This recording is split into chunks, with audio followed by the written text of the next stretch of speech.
প্রত্যেক ফরজ সালাতের পরে যদি কেউ আয়াতুল কুরসি পড়ে, তার জান্নাতে যাওয়া কেউ ঠেকাতে পারবে না, কোনো বাধা নাই। একটা বাধা আছে, সেটা কি? মরে না। না মরলে জান্নাতে যেতে পারবেন? মরলেই? তাহলে কত ফজিলতপূর্ণ আয়াত বলেন।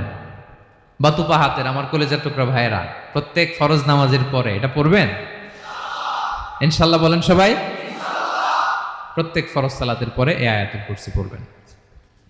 এবং বিষ্ণু ইসা ইসলাম বলেছেন, যখন ঘুমোতে যাবা, ইদা আওয়াইতা ইলা ফিরাশিক, যখন ঘুমোতে যাবা আয়াতুল কুরসি পড়বা। যদি পড়ো, আল্লাহর পক্ষ থেকে আপনার সিকিউরিটির জন্য আল্লাহ একটা স্পেশাল ফেরেশতা নিয়োগ দেয়।